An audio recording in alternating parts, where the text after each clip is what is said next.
Salut à tous, on se retrouve aujourd'hui pour une nouvelle vidéo de déballage et de présentation. Et je vais m'intéresser un petit peu à la souris Cooler Master CM Storm Mizar, qui est la petite sœur de la CM Storm Avoc que je vous avais déjà présentée en vidéo.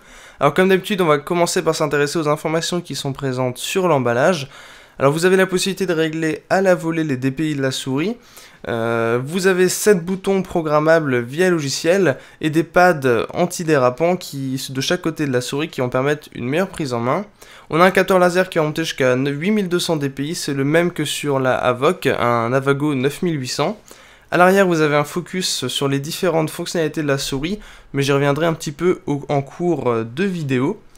Alors aussi, on a un emballage qui est comme d'habitude très bien réalisé avec une petite porte qui va pouvoir s'ouvrir, mais qui ne nous donne pas beaucoup plus d'informations supplémentaires. Donc on va pouvoir regarder à présent ce qui est présent à l'intérieur de la boîte. Et le bundle a vraiment été réduit au grand et au strict minimum avec simplement un petit manuel qui va reprendre les informations techniques et vous donner les informations en cas de problème avec la souris pour vous rediriger vers l'assistance.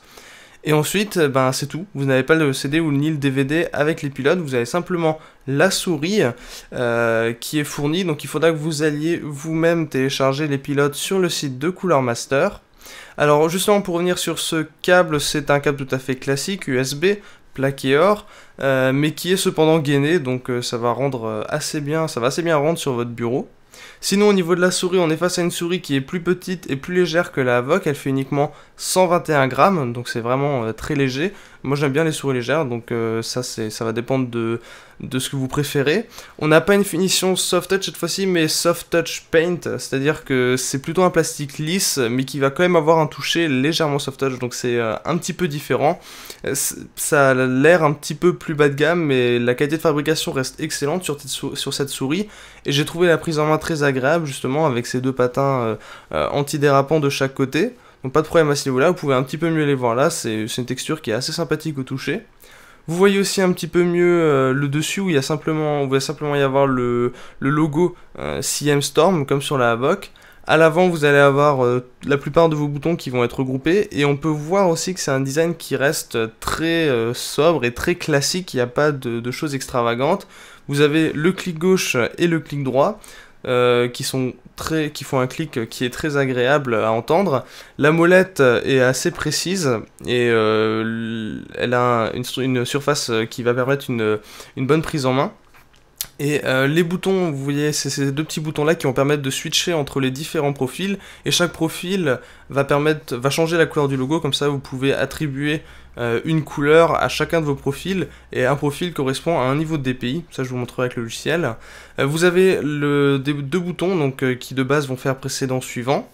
À l'arrière, vous pouvez revoir un petit peu le capteur Avago 9800 qui est ici, et 4 petits patins qui sont à mon avis justement un peu trop petits contrairement aux énormes patins qu'il y avait sur la Avoc, mais bon, sinon la souris glisse très bien sur le bureau. Au niveau du logiciel, pour finir, on va rapidement regarder ce qu'on peut faire. Donc bien évidemment, vous pouvez assigner à chaque touche une fonction différente de celle qui est assignée par défaut, et configurer indépendamment les 4 profils. Donc c'est assez bien réalisé, vous pouvez régler le DPI et plein d'autres petites choses, définir des macros. Alors même s'il n'y a pas beaucoup de boutons, vous pouvez définir des macros, par exemple pour le clic du milieu de la souris. Vous allez pouvoir faire des profils de jeu, vous allez avoir une bibliothèque qui va permettre d'importer et d'exporter les différents paramètres que vous avez réalisés, et un lien à nouveau vers l'assistance. Donc voilà, je pense qu'on a à peu près fait le tour de cette souris CM Storm Mizar. Je vous remercie d'avoir regardé cette vidéo et n'hésitez pas à vous abonner à la chaîne.